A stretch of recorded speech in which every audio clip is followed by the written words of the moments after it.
오늘은 고난과 신앙이란 제목으로 하나님의 말씀 전파하도록 하겠습니다.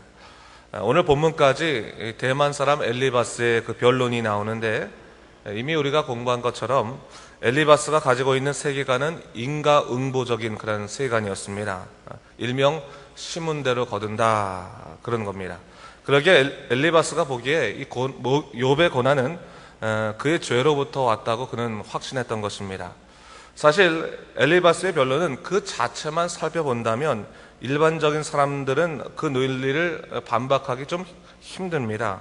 사건을 보는 시각이 분명하기 때문에 그렇습니다.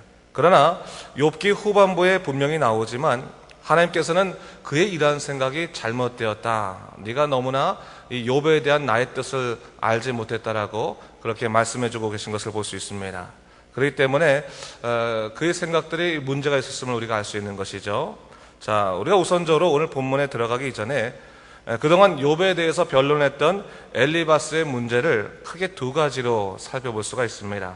그 첫 번째는 다양한 하나님 섭리의 통로를 자기가 생각하는 신앙관으로 고정시켰다는 사실입니다. 사실 오늘날에도요, 이 엘리바스와 같은 신앙적인 세계관을 가진 사람들이 적지 않습니다. 오히려 이런 사람들이 더 분명하게 자기 신앙을 지킬 수 있는 것도 사실입니다. 삶의 고난이 일어날 때 하나님께서 내가 죄가 있으셔서 징벌을 주신다고 생각하면 회개하고 주님께 돌아가고자 하는 것, 그건 뭐 결코 잘못된 것은 아닙니다. 그러나 문제는 그렇게 단편적으로 고난을 이해하게 된다면 오늘날 우리가 삶에서 경험할 수 있는 무수한 그 고난들을 다 고난당하는 자의 탓으로만 돌릴 수 있다는 사실이에요. 그러면 그 잘못된 세계관에 빠질 수도 있습니다. 사실 하나님께서는 우리가 하나님의 사람으로 살아가게 하기 위해서 고난을 사용하시는 것도 사실이지만 그 고난의 성격이나 이유가 엘리바스가 생각하는 것처럼 일률적이지만은 않다는 것을 우리가 좀 알 필요가 있습니다. 그러기에 고난의 이유를 밝히는 것은 그 사람이 하나님과의 관계 속에서 오히려 분명해지는 겁니다. 죄가 있어서 그 안에 죄의식이 있던 사람들은 고난을 경험하게 되면 야, 하나님께서 나를 회개끔 하시는구나 라고 생각하면서 자신의 죄를 바라볼 수 있을 것입니다. 또 어떤 사람들은 죄의식이라기보다는 지금 나를 연단시키시고 새로운 미래를 가게 하시는 그 하나님의 그 섭리를 발견할 수도 있습니다. 우리 믿는 사람들은요, 고난당하는 자들에 대해서 함부로 그 이유를 설명해 주려고 해서는 안 됩니다. 오히려 그 고난 가운데서 하나님의 뜻을 찾고 또 하나님의 사람으로 온전해질 수 있도록 기도하고 격려해 주는 모습들이 우리에게 필요하다, 올바른 태도다라는 것을 볼 수 있지요. 두 번째로 엘리바스의 문제는요, 자신의 경험에서 얻은 신앙적인 깨달음을 진리화시켰다고 하는 데 문제가 있습니다. 사실 이것은 그가 하나님 앞에서 겸손하지 못하고 교만케 된 그러한 그 원인이 될 수도 있었습니다. 그는 분명히 하나님과의 관계 속에서 신앙적인 확신을 그는 얻은 사람이었습니다. 문제는 그가 자신의 삶 속에서 얻은 신앙적인 깨달음을 모든 자들이 동일하게 경험해야 될 진리로 바꿨다는 사실입니다. 그래서 그가 욥의 고난을 쉽게 판단하고 설명해 주려고 했던 것입니다. 사실 오늘날 믿는 사람들은요, 때로는 너무나 빠른 판단으로 인해서 하나님의 뜻을 가릴 수도 있다는 사실을 우리가 좀 잊지 말아야 됩니다. 누가 하나님을 대신할 수 있겠습니까? 누가 한 사람의 인생을 향한 하나님의 뜻을 명확히 깨달을 수 있겠습니까? 하나님이 아니시고는 통달할 수 없는 것입니다. 우리가 보통 계시라는 말을 참 좋아합니다. 그런데 여러분, 계시라는 말 자체가 열어서 보여준다는 것 아니겠습니까? 하나님께서 당신이 누구이신지, 나를 향한 그 뜻이 무엇인지를 열어서 보여주시는 것이 계시입니다. 다른 말로 한다면 주님께서 열어주신 만큼만 우리가 주님을 이해할 수 있다는 말이 바로 계시라는 말이에요. 자칫하면 내가 아는 것을, 내가 본 것을 다른 모든 사람이 다 알아야 될 걸로 그렇게 판단해 버리게 되었을 때 자칫하면 우리는 어린아이와 같은 신앙을 가진 사람들을 실족하게 할 수 있는 그러한 죄도 범할 수 있다는 사실을 기억하면서 스스로 자기를 돌아볼 수 있어야 된다는 것이죠. 하나님께서 우리에게요, 당신의 뜻을 깨우쳐 주시는 것은 자기 자신을 영적으로 돌아보고 주의 구원의 능력 앞에서 우리가 은혜로운 그 삶을 살라고 말씀하시는 것이지 다른 사람들을 판단하라고 주신 것은 아닙니다. 그런 차원에서 고난 앞에서 자신을 돌아보고 하나님의 뜻을 찾는 것은 좋은 일이지만 다른 사람들의 고난을 쉽사리 평가하고 가르치려고 하는 것은 영적으로도 우리가 조심할 필요가 있다, 그렇게 볼 수 있습니다. 그 사람을 위해서도 그렇지만 누구를 위해서 특별히 그런 거예요? 내 자신을 위해서, 우리 자신을 위해서도 중요하다 할 수 있는 것입니다. 자, 오늘 본문에서도요, 엘리바스의 변론이 계속 나오고 있는데 고난에 대한 엘리바스에 대한 이야기가 계속 나옵니다. 아까도 말했지만 엘리바스의 이야기가 전적으로 잘못된 것은 아닙니다. 그에게도 분명히 하나님에 대한 고백과 영적인 깨달음이 있었습니다. 그러기에 그의 말에도요, 우리가 유심히 살펴볼 필요가 있는 거예요. 우리가 욥기 볼 때요, 좀 조심해야 할 것 중에 하나가, 욥은 결국 하나님께서 인정한 자이고 다른 사람들은 책망받았기 때문에 다른 사람 얘기는 들을 필요가 없다라고 생각하면 잘못된 거예요. 각자의 신앙관 속에서 어떻게 하나님에 대해서 변론하는 것인가를 좀 바라보면서 좋은 점들은 좀 찾을 필요가 있습니다. 자, 그러기에 오늘 이 엘리바스에게도 있는 좋은 점이 있다는 거예요. 뭡니까? 그는 하나님에 대한 절대적인 주권에 대한 고백이 있었어요. 고백이에요. 하나님이 주관하신다라는 온전한 고백이 있었던 거예요. 그는 하나님께서 당신의 사람들 한 사람 한 사람을 다 주관하고 계시다, 그들을 살피시고 있다고 하는 그 절대적인 주권에 대한 고백이 있었습니다. 그런 차원에서 엘리바스가 욥을 위로하기를, 분명히 너에게도 그럴 만한 이유가 있어서 하나님이 고난을 주셨겠지만 고난에는 은혜가 있으니 절대로 두려워하지 말라라고 그렇게 권고한 것입니다. 19절에서 보면요, 7가지 환난이라도 그 재앙이 내게 미치지 아니한다, 이렇게 말씀하셨는데, 여기서 7가지 환난이라고 하는 것은 어떠한 수사학적인 하나 둘 이런 게 아니라 어떠한 환난이 너에게 임한다 할지라도 하나님이 너를 사랑하신다면 너를 지키실 것이다 라는 것을 얘기하고 있는 것입니다. 오늘 엘리바스가요, 욥에게 권고하고자 한 것은, 네가 지금 고난으로 인해서 네 인생을 저주하고 슬퍼하고 있겠지만 거기에는 하나님의 은혜가 있을 것이다, 그렇게 어떻게 보면 위로하고 있는 것이죠. 틀린 말이 아닙니다. 사실 욥은 하나님 앞에 신실한 종이었지만 거듭된 그런 고난 앞에서 자신의 삶을 저주했습니다. 여러분, 그럴 때 우리가 자칫하면 하나님의 은혜를 간과할 수 있습니다. 어쩌면 욥은 엘리바스의 말을 통해서 멈추지 않는 하나님의 은혜에 대해서 생각하게 되었을지도 모릅니다.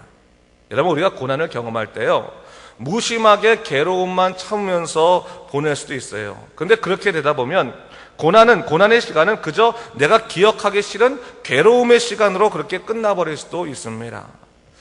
C.S. 루이스가 이런 말을 했어요. 고난은 하나님의 확성기다 라는 말을 했거든요. 고난의 시간 동안 절대로 하나님을 놓치지 말고 나를 향하신 그분의 뜻을 찾으라는 것이죠. 중요한 것은 고난으로 인해서 우리가 사람을 원망하거나 하나님을 원망하는 것으로 그 시간을 보내게 된다면 나를 훈련시키시고 당신의 사람으로 새롭게 세우시는 그 하나님의 은혜를 우리가 놓칠 수도 있게 된다는 사실입니다. 그런 의미에서 우리가 엘리바스의 오늘 17절 말씀을 좀 살펴볼 필요가 있습니다. 17절 말씀 한번 같이 읽어볼까요? 10절 말씀 시작. 볼지어다 하나님께 징계받는 자에게는 복이 있나니 그런즉 너는 전능자의 징계를 업신여기지 말지니라 했어요. 엘리바스는 고난에 대해서 생각할 때 지금 괴로울지라도 거기에는 반드시 하나님의 복이 있다, 그렇게 얘기하고 있습니다. 여러분이 복이라는 것이 뭡니까? 괴로운 것이 끝나고 나서 더 좋은 것을 받는 것, 더 풍성한 것을 받는 것이 그게 복입니까? 그렇지 않지요. 제가 이전에도 한번 말씀드렸지만 하나님이 주시는 진정한 복이라고 하는 것은 하나님의 본래의 선하신 뜻을 찾는 것이 바로 복입니다. 나를 향하신 선하신 뜻이 이루어지는 것, 그게 복이라는 거예요. 나를 향한 계획들, 하나님의 계획들이 세상의 삶으로 인해서 빗나가게 되었을 때 고난이 그 선하신 하나님의 계획의 방향으로 나의 삶을 되돌려 주었다면 그것은 복입니까? 복이 아닙니까? 이게 복이라는 거예요. 그래서 복이라고 하는 것은 하나님 안에서 우리가 제 기능을 하게 되는 것이 복입니다. 하나님이 선하신 계획들이 내 삶에 온전히 이루어지는 것, 내가 하나님의 사람으로 제 기능을 하게 되는 것, 그게 복이라고 볼 수 있어요. 우리가 때때로요, 우리에게 당하는 고난이 있을 수 있습니다. 근데 여러분, 고난을 당할 때 우리가 실망하지 말 것은 바로 이러한 어려움을 통해서 더욱더 하나님을 알아가고 또 하나님을 찾게 하시고 나를 향한 하나님의 계획을 깨달아 가서 우리의 길을 되찾게 되었다면 이것은 진정한 축복이 아닐 수 없는 것입니다. 그러기에 여러분, 이 고난을 경험할 때에도 본문에서 말한 것처럼 뭡니까? 전능자의 징계를 업심여기지 말아야 되는 겁니다.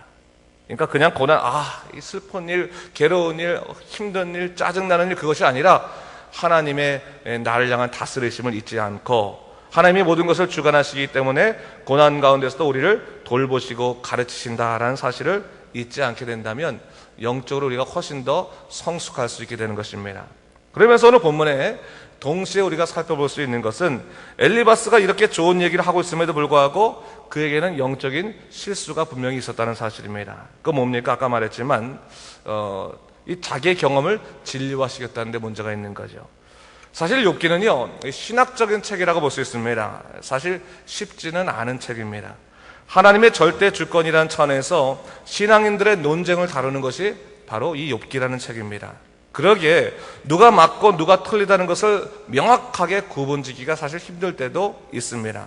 그러나 욥기에서 궁극적으로 말하고자 하는 것은 욥의 고난 앞에서 모두가 하나님의 뜻을 전적으로 이해하지는 못했고 그러기엔 누구든 하나님을 대신하려고 해서는 안 된다는 사실을 분명히 해주고 있는 거예요.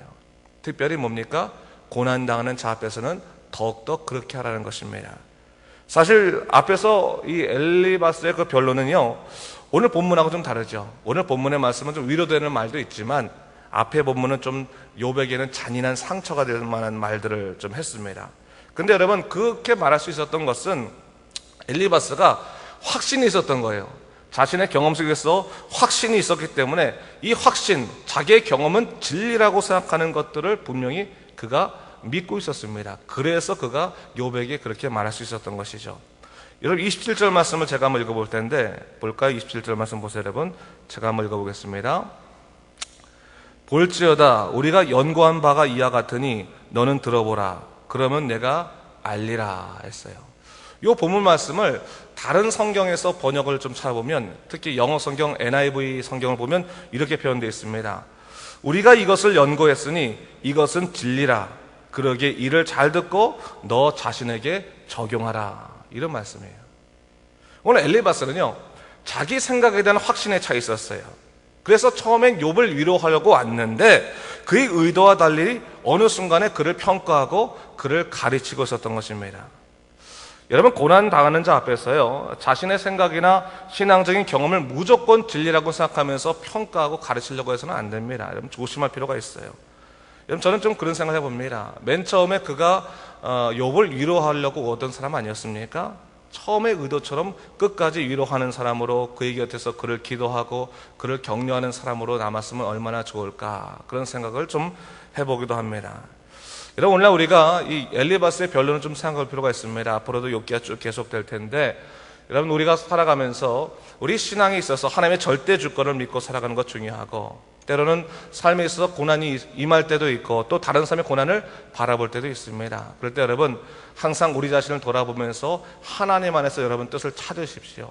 그리고 희망을 잃지 않고 용기를 잃지 않고 주의 능력 가운데서 다시금 일어서서 언제나 하나님 앞에서 살아가는 믿음의 사람이 되길 원하고, 또 특별히 고난당하는 자에게 참된 성령의 위로자가 되시길 바랍니다. 그래서 우리 모두가 영적으로 하나가 될 수 있는 믿음의 교회가 될 수 있기를 주님의 이름으로 축원합니다. 기도하겠습니다. 주 하나님 아버지, 감사합니다. 이 아침에 우리가 또 말씀을 보게 됩니다. 이 말씀 속에서 우리가 다시 한번 하나님의 뜻이 무엇인지를 생각해 보게 됩니다. 살아가면서 우리가 신앙생활 할 때 때때로 우리 삶 속에 나를 돌아보지 못해서 일하는 일도 있을 수 있습니다. 주 하나님 아버지, 항상 말씀 가운데 나를 돌아보게 도와주시고 주의 진리 가운데 서 있을 수 있는 믿음의 삶 되도록 인도하여 주시옵소서. 감사드리며 예수님 이름으로 기도드립니다. 아멘.